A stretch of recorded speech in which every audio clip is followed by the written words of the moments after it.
Hello and welcome to another video, and this is the first video I'm recording using the Mister, as you can see here.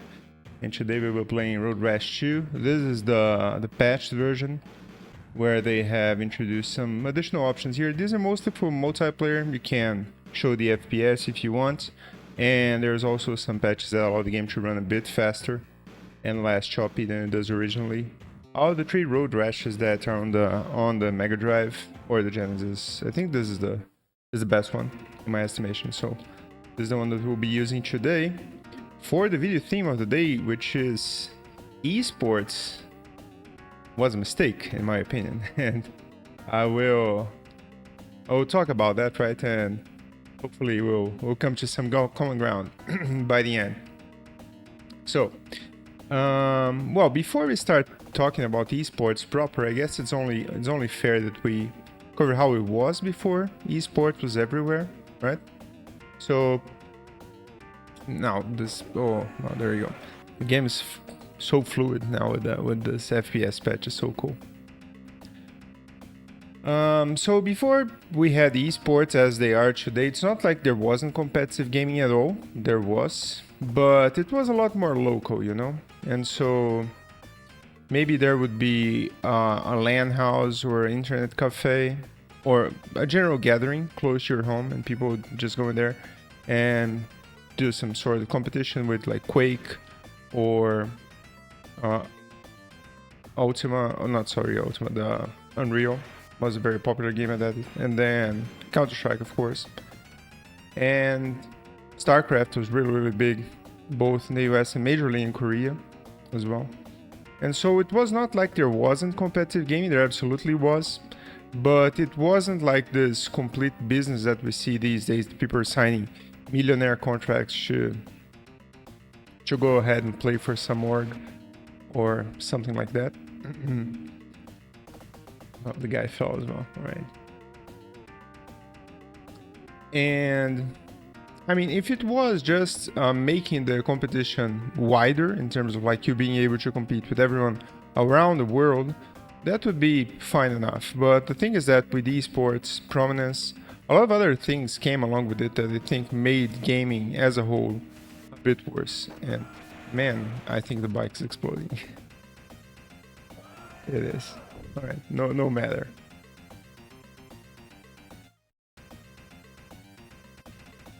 And yeah, the first topic that I have right here is the hyper-competitive nature that we have on everything related to online gaming these days. And so it is really hard if you're just a casual player to enjoy competitive gaming as a whole. Because I do remember when I played a lot of Counter-Strike back in the day.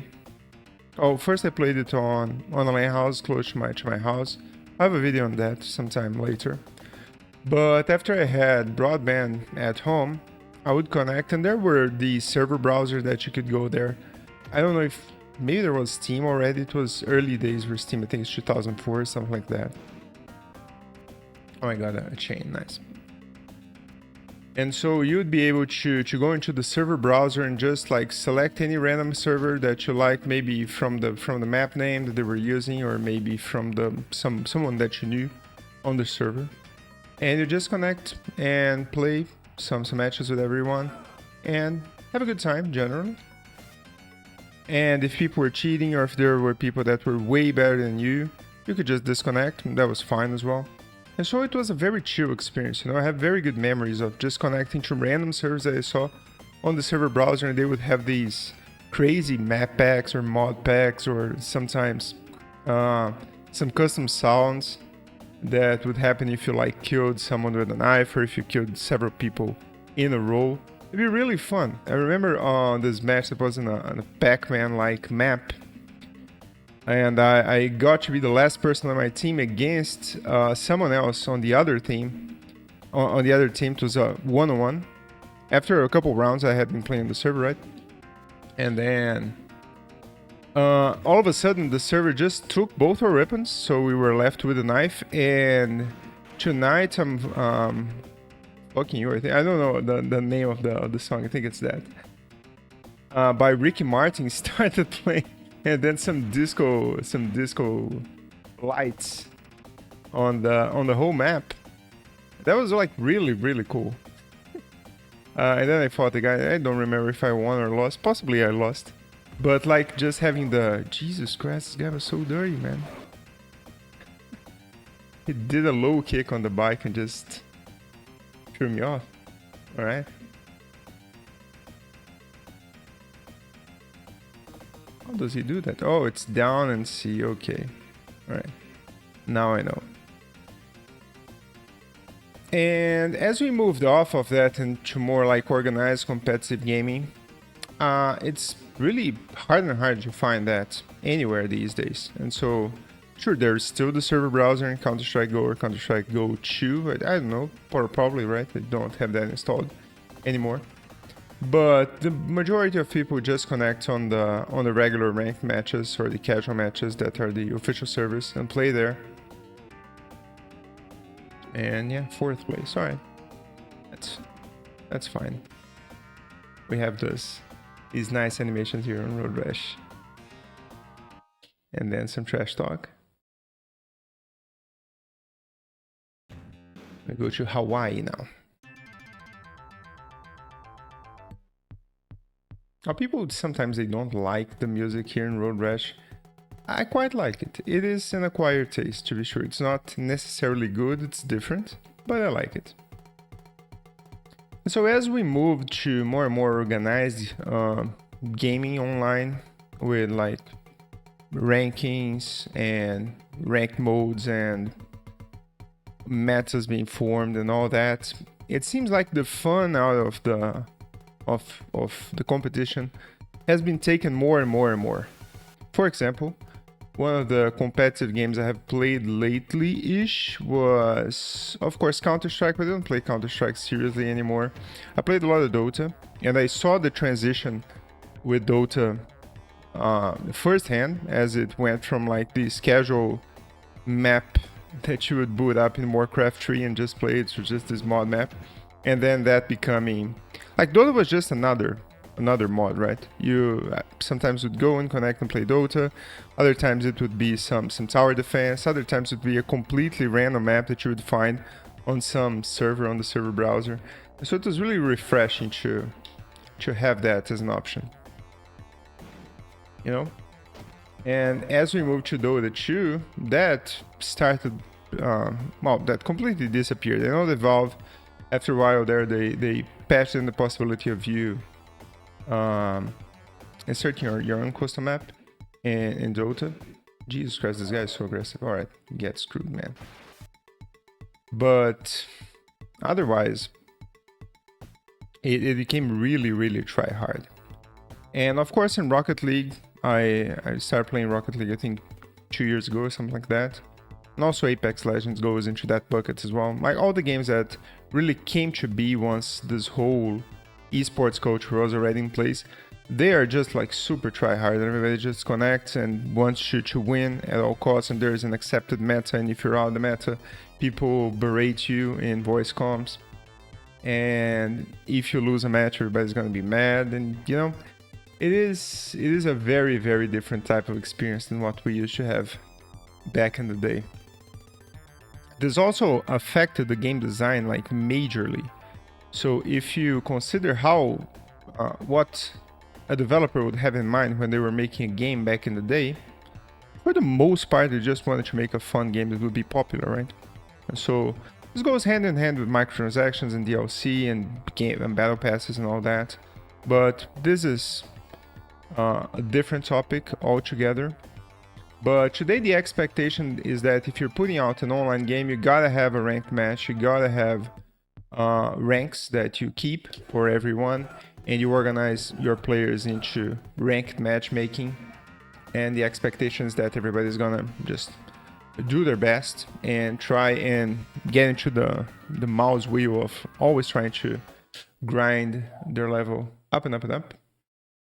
Okay, qualified on one rank. Let's go to Tennessee now. And it becomes very tiring, man. It becomes very tiring because most people, they don't want to be esports players. If you're a younger person watching this video, I hate to break it to you, but you're probably not going to be an esports player. And once you realize that, you're like, well, I kind of want to play, I kind of like playing this game. It is fun. It's a fun time diversion for me after I come back from school or from work or whatever. And that's it, really. That's all. It doesn't have to be anything more than that, right? And it seems like people are trying to make that be the case more and more. And that goes for developers as well. So you see several games that now they're balanced, basically targeted towards the competitive scene. And so you get into this whole situation where it's like a complete toxic environment for everyone. I have a very good example on that, which is World of Warcraft, which I played for a long time as well. And these days, I stopped playing WoW, I think, back in Legion. I don't know.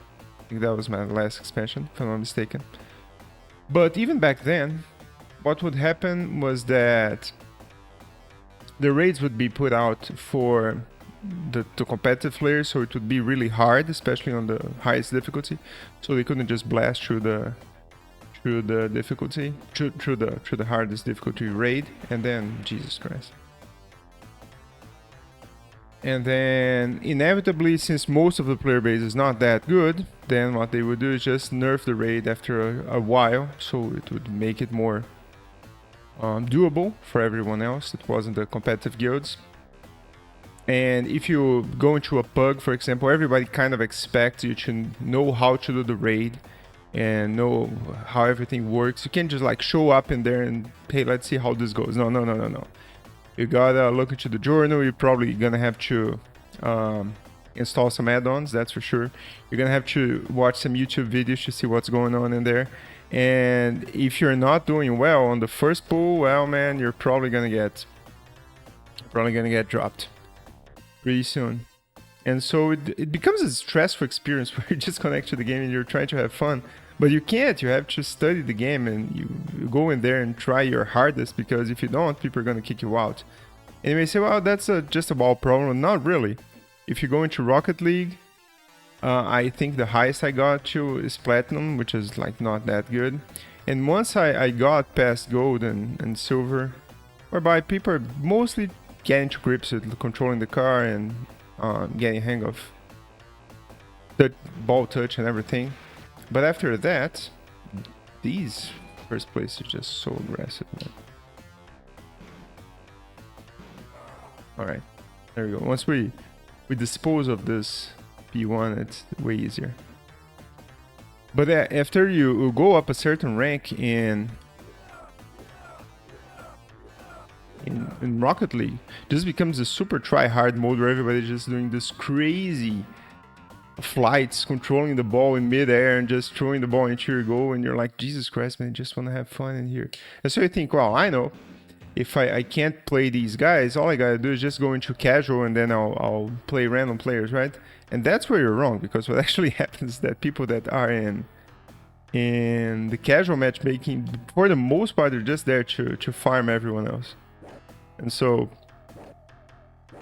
you just get placed against players that are way too good for the most part, and they just wipe before you and your team.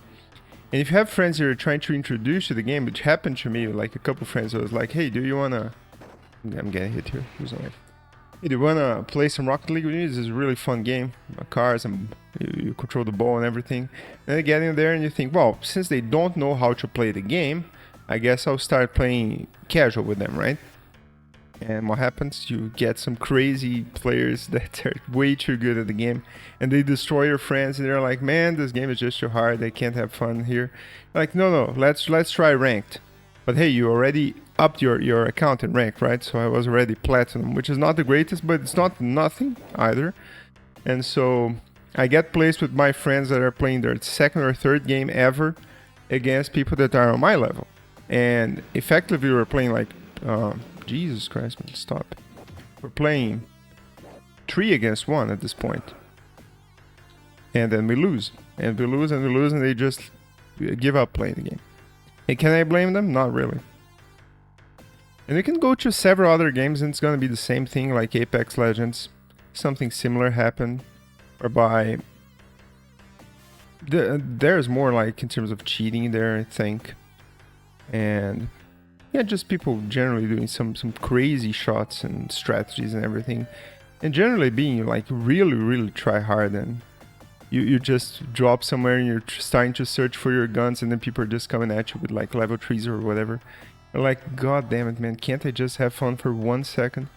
And what inevitably happened to me, and I think is happening to more and more people these days, that you just drop the whole thing altogether. Like maybe I'm just too old.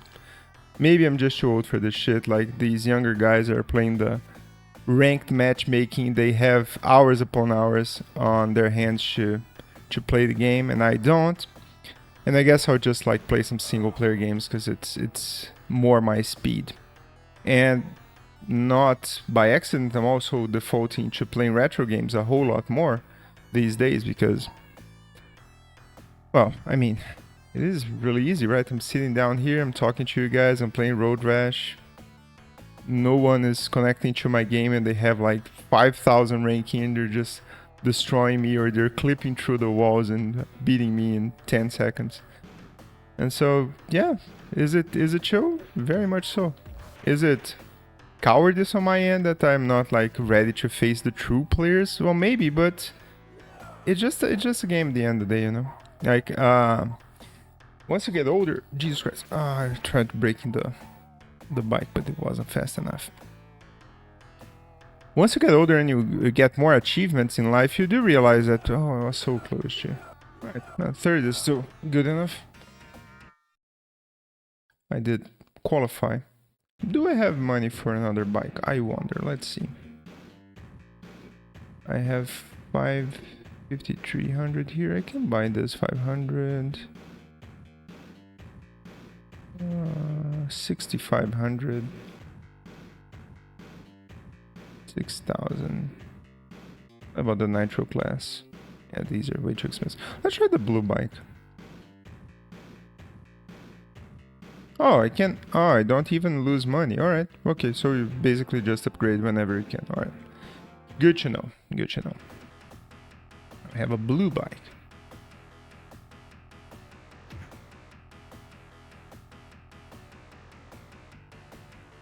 And yeah, as I was saying, it also does affect the developers a whole lot. So you see more and more developers where they just create the game as an esports venture in the first place. So the game is from day one thought of as an esports game, if you will. So that happened with Overwatch, for example, or Apex Legends. I think the Valorant, also another case, or the Finals, which is a more recent example. And when you go into one of these games, you already know how it's going to go because it's usually the same recipe, right? Everybody just connects to the game and you know it's going to be this try-hard experience. You know it's going to be some ranked grinding you're going to have to do to get out of the trenches in there. And if it's a team-based game, you know there's going to be voice comms and people that would be really upset if you don't try your hardest to win the game. Like in Overwatch, this happened a whole lot to me because Overwatch is very dependent on your fellow players, right? So if you make mistakes in Overwatch, it's gonna affect your whole team. And so if you play badly one game, people are gonna berate you to no end. And once again, that's no fun, man. Nobody needs that. You can say, oh, it's because of player toxicity, we can just police the voice chat. And, you know, that's not really it, because back in the day when we played like some random ass heist world in Counter-Strike, or if you played Halo, which I didn't, but I do know the stories about Halo lobbies and COD lobbies, people are just throwing insults left, right, and center. But for the most part, it's just good fun, you know? Like, it was basically making fun of someone that you killed and not necessarily being angry at them because it's gonna affect your rank or something like that. Alright. So another thing that we lost once we moved to these esports centric gaming is that nowadays everything is global. So you're expected to purchase your game and then you connect to the official servers and you grind ranks and all that. And oh my god. And that's the experience. And then you may think, well, what's wrong with that? What existed before we had these these communities in place? Well, actually what happened is that you would mostly play locally with people that you knew, and like not necessarily your friends, though for sure your friends, but also in your local internet cafe or LAN house or a regional competition in your state or something like that, right? And so that was the expectation. There would be some tournament in your neighborhood. You would assemble a team with your friends, and you're not good, right? By a global definition of the word good, you're not the best player in the world. However, you may be the best in your neighborhood, and that is good enough that you can win the local tournament. And that's great, man. Like, that's fine. Not everybody can be the best in the world, right? And that's hard to do. And so, all right, we have, how much money do I have now? Did I actually lose money? Okay, I lost money. All right, it was only while I was in that menu. Now I have less money. Okay, that makes sense. Yeah, because then it would be like a very easy exploit to just keep trading bikes without ever losing money.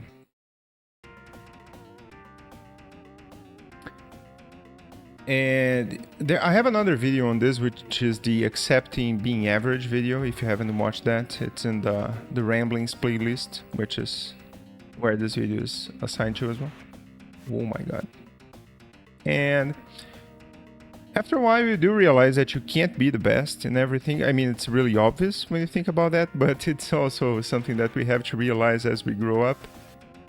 And once you realize that, hey, I can't be the best at everything I do, but I can try my hardest and I can have fun while I do it, and that's okay, then you do appreciate these local tournaments a whole lot, because I took part in, for example, local Counter-Strike tournaments in my neighborhood, and I did really well. I don't recall if I ever won any tournaments, but I got to like quarterfinals or semifinals or whatever. And it was this event where me and my friends would get out and get prepared for the matches and play the matches and have fun in the process. And then if win or lose, we go out, go to the supermarket, buy some sodas and drink and talk. And you know, it's this whole event. And now if you do it online, it's completely neutered, right? It's just a completely different experience. So I can recall, for example, there's these flash tournaments, I think in, what's the name of the game? Is it Hearthstone? No, Hearthstone is single player. I don't recall the name of the game. Oh, it's Rocket League. What am I talking about? So in Rocket League, you have these flash tournaments that will happen every once in a while. Then you can assemble your team and take part in them. But it's just like the regular matches, but in this case, it's like in an organized fashion. But otherwise, it's just still you sitting at your PC with your controller and playing in your house with nobody around. And that's it, really. And it's not a comparable situation, you know. It's I'm not gonna call it sad, because it's not necessarily sad, but it is not as fun, to be sure. And yeah, I'm not in the zeitgeist of the whole gaming situation right now, but I would imagine that the frequency that these local tournaments are happening these days should be a lot less, because of course you have the convenience of playing from your own home and all that. So yeah, something that we lost over time. I know that the fighting community, the fighting game community, the FGC, still has a lot of that culture around, which is why I think it's probably the best version of esports we have these days, because they really have a lot of the roots of the FGC competition is in... What's this animation? I don't recall. I had seen this one before. Right now we are at level 2. I have some cash in hand. 5,000 buckaroos. Okay, need some more stone. Alright. Oh, everybody has some new bikes now. Alright, alright. Everybody have my bike? No. Maybe it's a longer race. Yeah, so no more local tournaments, I suppose, which is a shame. But hey. Now, I touched on this briefly, but there's also the pressure of the whole thing. And This is very true if you are just like looking for some mindless fun after you come back from school or from work. And so let me relate to what was my experience back in the day, right? I would get back from school or from university still, because when I started university it was 2004, so still there wasn't this huge amount of competitive gaming going on, and esports for sure wasn't. I think 2004, if I'm not mistaken, was the year that Steam was released. So yeah, because you can kind of get the general idea there. Yeah, these guys are definitely a lot faster now on level 2. I'm still in 10th. And I get back from school and just like think, hey, I'm gonna go to the LAN house and do my mates in there. Or there was still quite a lot of arcade gaming still, so sometimes I'd go to the arcades. My god, that was a lot of people falling there.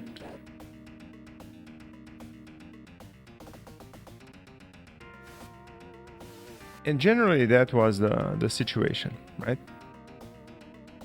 And after we moved on to more competitive side of esports and everything, well, now I would get back to work and boot up my PC and go into, I don't know, PUBG or Apex. I played Apex a whole lot. And then or Dota, and queue up for a match, and then I have my rank in there. And I'd grind some matches with my friends, and maybe we would win some or lose some, and win some rating or lose some rating. And that is that. Is that a memorable experience? Not as much, you know. I think the leaving the house has a lot to do with that, because going outside is just lends itself to more experiences by default. I wonder if the track size is gonna be the same. This is 56 if I'm not mistaken. Alaska ends at level 1. Guess we'll see. I'm gonna get some terrible result in here. And the whole pressure situation that I'm saying is that you have the anxiety of, oh my god, I'm at this rank right now, and you feel sad if you lose rank because you're not at your rightful rank, and there's people that start blaming other people. Oh, if it weren't for my teammates, then I'd be in the such and such rank because that's what I deserve, that's the level I play at. And so you get into the whole situation of now blaming teammates because you're not doing as well as you believe you should be doing. And yeah, it's not fun. It's not fun for anyone. Right? Even if you get a kick of like, well, I like having the rank because I can see how better, if I'm doing better. And I mean, sure, but at the same time, you could like self-assess yourself in some other way, I suppose, right?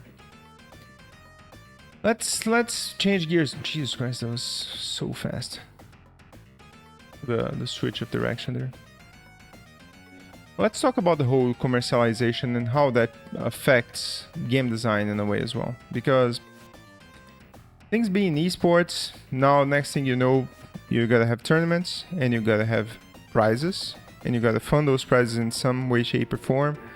And so now the whole game design is being warped by this the sensibility that the game has to lend itself to esports, and now there's a whole economic infrastructure that has to exist behind the game so it is sustainable from an esports perspective, right? Well, the track is definitely bigger, I'll say that much.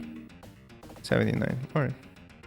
8th place is rough. Do I gain money? Yeah, a little bit. Right. Can I buy another bike? Because it's not looking good right now. 5,200? No, it's not looking like it. Yeah, have to keep at it. And now you get all these situations where the game now has microtransactions, or the game has loot boxes, or the game has season passes, and those are to fund the esports competition now. Now you may say, well, these would exist regardless of esports, and you are very correct in there. But nevertheless, some companies will use that as justification for these added monetary practices in their games. And so I think that Valve does a good job in Dota. I think that the way they at least used to do it with the International Battle Pass was something that I found not too offensive, because you'd be fun in the competition, not entirely, but partially. And there would be these skins and everything that you would get, and the skins were not necessarily power in the game, just like a different way your character looks, but for the most part you are at a level playing field if you're playing with the default skins. And so that is very inoffensive, you know, that's an okay-ish way to do it in my books. But that's not the case for every game, right? And so some games that will definitely use esports as some sort of tool to sell content and monetize the game in a way that's not exactly pure in terms of competition. Now, yeah, it's not as fun of an experience for you, the regular ass player, just connecting after work and just trying to have some fun, right? Now, the other thing I have written down here in my notes is the barrier to entry, and now the expectation and the general... I'm gonna be arrested here, I think. Yeah. Well, what do you know? That was a terrible time to crash. Let's try again.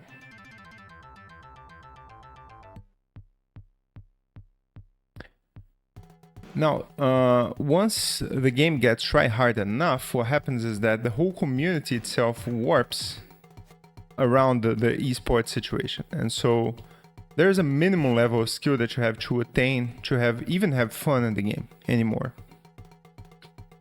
And I can give you a good example of that is PUBG, because PUBG went through the whole situation in... Oh my god. That was such a good kick, man. The guy is a total demon for that one. So in PUBG, for example, I started PUBG as it was released pretty much. And so PUBG day one pretty much I was in there playing. And it was that situation where nobody knew what they were doing in the game, you know? So it was very freeform, everybody just like running around, finding the weapons, and nobody exactly knew what the best weapons were necessarily. And doing some dumbass tactics, like just sitting on a bridge and trying to shoot people as they drove by in their car. It was a very, very grassroots gaming scenario at that point in time. And what inevitably happened is that the tournament started and the game started being balanced around the competitive... Oof, that was a hit. Start being balanced around the competitive scene, and everybody started, well, not everybody, but some people started watching the tournaments, and the meta started forming around where the good places to drop were gonna be and what the accepted general strategies were going to be. And then all of a sudden you didn't find that many people anymore that were playing the game badly, as you may be playing the game badly at some point in time. Okay, let me be careful here, because if I crash, I'm going to be arrested again. And yeah, now there's this whole meta around the whole thing. And for example, I reinstalled PUBG with my friend to play, I think late last year, I think around October or something. And we connected, and we basically didn't like make it 5 minutes into the match, because people were just like armed to the teeth and knew what every possible place that you could hide could be, and just getting sniped from halfway into the map. And if you connect to a lobby like that and you haven't played for a year, you don't know what the good weapons are anymore. We're just like trying to run around and have fun. And well, guess what? Fun time is over, man. Everybody knows what they're doing in the game right now. And you're just food for the other competitive players. Jesus, that was so close. You know? And yeah, like the fun times were over in PUBG for me at that point, which kind of sucks, because I like the game. It's a really fun game, but alas, it was not meant to be. And Counter-Strike is the same thing. These days I only play Counter-Strike for arms race and fun modes, because if you go to competitive Yeah, you know, if I went first, how's there a motorbike in front of me? That's weird.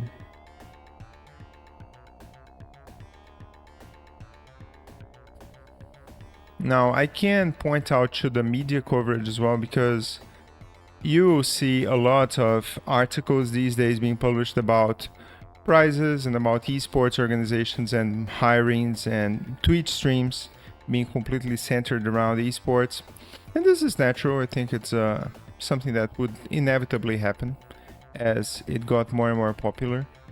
But yeah, I think that just the general attention on the whole esports situation is a bit different than what would have back in the day. Of course, I am reminiscing mostly about times where you have mostly magazines and not as much online coverage, and so it's a completely different situation in that case, so it's not as comparable. What else I have written down here? I got 2,000 bucks. All right. Maybe. Okay, we have. Why would I buy the Banzai? It's like a strong chassis. Hard to control due to a weak chassis. What do you mean? I don't know. Let's get the Panda 600. Oh, this one has more HP, I think. No, this one is heavier even. Alright, let's grab this one. And go to Tennessee. We're back in a red bike again, which I like. Now, I see a lot of younger gamers with the whole esports situation. I have a nephew that played Free Fire, I think, a whole lot. Let's not get started on the competitive gaming for mobile games, because I know nothing about that. Oh, this bike turns very slowly. I see it now. All right. I wasn't aware of that. Okay. Good to know. Now I may be stuck with a bad bike, but maybe we'll try and trade it in. Yeah, this bike turns exceedingly slowly. Jesus Christ, this is terrible. Okay. And now, I see lots of younger Twitch streamers that they're just like connecting to the most popular game of the day, like a Fortnite of sorts, or Free Fire, or Valorant. And the expectation is that everybody's going to be this great esports player, right? And people are just putting in hours and trying really, really hard so they can become esports level. And you know, esports is kind of like soccer, you know, or football, depending on where you are. So football here in Brazil is a very big sport, as you may or may not know. And lots of kids from various economic backgrounds, day in, day out, they go to the bigger clubs and they try and become professional players. And the truth of the matter is that a very low percentage of everybody that goes into soccer is going to make it out as a professional player, which is just the nature of the thing, right? There's only so many spots you have in the bigger clubs that can accommodate these players. In esports, it's kind of the same thing. It's even worse, in fact, because there's less clubs, there's less organizations you can play for. And so, you being good at a game is no guarantee that you're going to become an esports player for an organization or something like that. It's no guarantee at all. God, I'm gonna crash. Yeah, this bike is difficult to control. Jesus Christ. It doesn't turn. Oh my god. Okay.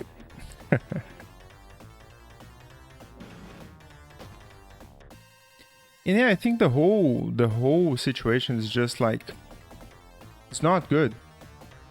People starting playing games, wanting to make something financial out of the game, like a career of sorts out of the thing, or a stream or something like that.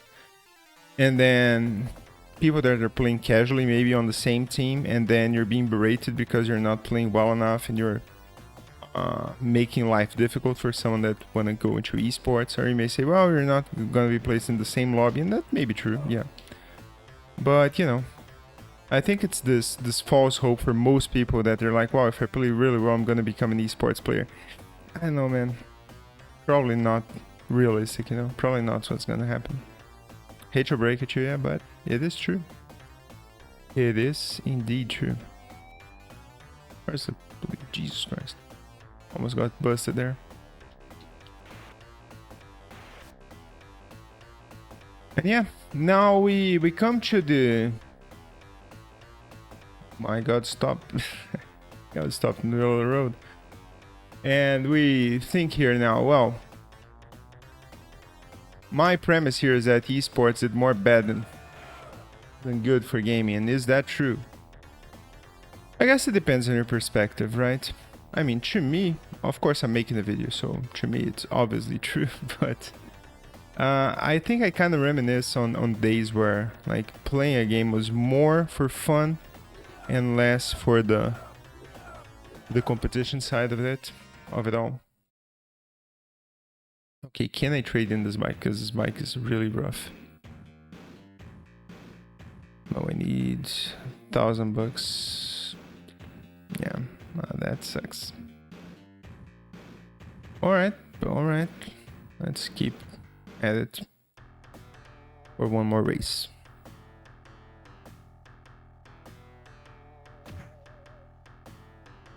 I think that for the general player, for the regular player like myself, I think that everything going more competitive was bad in the sense that playing online is not as chill an experience as it once was. Like, it's really hard to connect to a server these days and just try and have fun. Everybody seems to be try-harding to the max. And that has pushed me more and more away from online gaming. Has that happened to more people? I would imagine yes. Maybe you can chime in the comments and say if that was the case for you as well. But I think that it's something that we can't unfortunately go back to. It is a shame. I halfway wish that we could, go back to a time where everything was less competitive, but I guess it's one of those things that you get with the internet, right? The internet brought about lots of good things, lots of bad things as well. So this is one of the bad things, I suppose. Why people can't help themselves. Like, the games are going to be made to be competitive because obviously there's money in it. There's eyeballs that want to watch competitive matches. But yeah.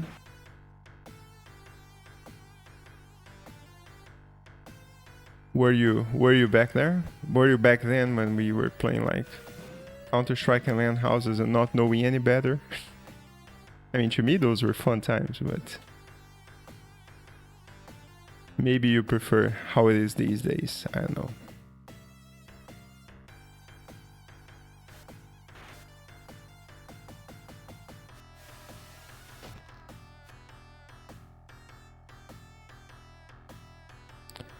The second place. This is gonna be the last race if you're not aware, because I kind of ran through everything that I had to talk about here.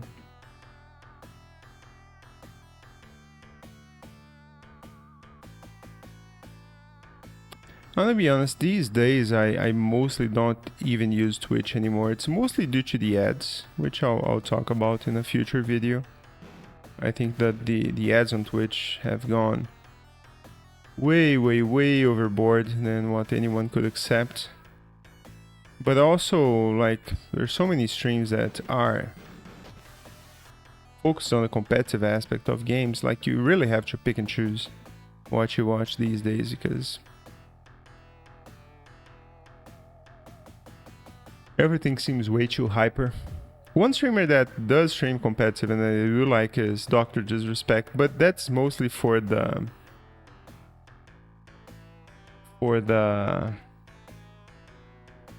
show business, like the entertainment part of it, right? I'm not in there to watch him playing the game per se. He does play well, but that's secondary. That's not important to me, at least. It's just the transition scenes of him going into the car and getting to the arena and everything. I find that really entertaining. But if it was just like some regular streamer that played just as well or just as badly as he does, but it was not the persona that he is, then I wouldn't watch. And so at the end of the day, do I watch him because of the games? Not really. It's mostly for the entertainment value of the stream. But there you go, that was a really easy race. Very cool. That's gonna be 2,000 bucks on the pocket. I could even, let's see, it's $10,000 for this one.